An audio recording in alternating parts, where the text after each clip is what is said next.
आज ही Doubtnut app download करें। Doubtnut पर अपने सभी गणित, रसायन विज्ञान, भौतिक विज्ञान और जीव विज्ञान के डाउट्स का करो सफाया। बस प्रश्न की फोटो खींचो, एक ही प्रश्न को क्रॉप करो और तुरंत वीडियो सोल्यूशन पाओ। अभी डाउनलोड करें।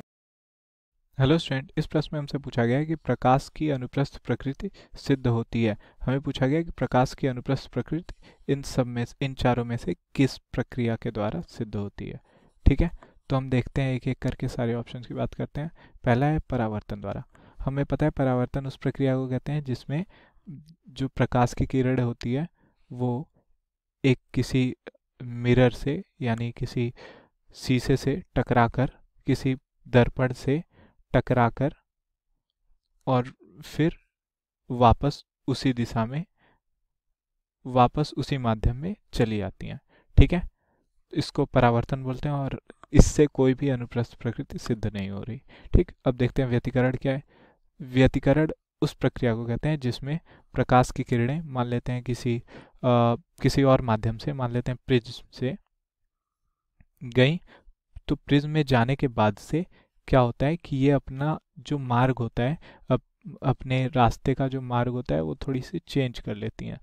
तो ये जो इसकी दिशा में परिवर्तन हुआ, इस प्रक्रिया को हम बोलते हैं प्रकाश का व्यतिकरण होना, व्यतिकृत होना।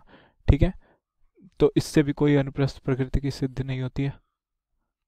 अब देखते हैं विवर्तन क्या होता है। विवर्तन होता है कि प्रकाश जब अपने तरंगदैर्घ्य के कंपेरेबल साइज वाले किसी छोटे ऑब्जेक्ट, किसी छोटी वस्तु जैसे अणुओं के पास से गुजरता है तो अपनी दिशा थोड़ी सी मोड़ लेता है। ठीक, और इस दिशा के मुड़ने को बोलते हैं प्रकाश का विवर्तित होना। ठीक है, तो इससे भी कोई अनुप्रस्थ प्रकृति का पता नहीं चला, तो यानी ये तीनों ऑप्शन हमारे गलत हो गए। चौथा ऑप्शन है ध्रुवण। ठीक, देखते हैं ध्रुवण क्या होता है। हमें पता है कि जो प्रकाश होता है, प्रकाश का एक पुंज बहुत सारी अलग अलग दिशाओं में जा रही प्रकाश की किरणों से मिलकर बना होता है। ठीक, तो उनमें से किसी एक विशिष्ट दिशा में जा रही प्रकाश की किरणों को एक प्रकाश पुंज से अलग करने की प्रक्रिया को हम बोलते हैं प्रकाश का ध्रुवण।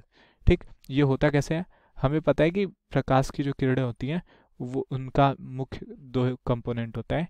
एक होता है उसका वैद्युत क्षेत्र और दूसरा होता है उसका चुंबकीय क्षेत्र, और इन दोनों के लंब दिशा में प्रकाश की किरण खुद ट्रेवल करती है, खुद जाती है। ठीक है, तो ऐसा इस तरह से होता है कि हम जिस दिशा में जा रही प्रकाश की किरण को हमें निकालना होता है, हम वहाँ उस दिशा के अनुसार वैद्युत क्षेत्र होता है, उसको अट्रैक्ट करने के लिए हम कुछ वैद्युत क्षेत्र लगा देते हैं और इस तरह से वो वैद्युत क्षेत्र वाले जो प्रकाश होते हैं वाली प्रकाश की किरणें अलग हो जाती हैं।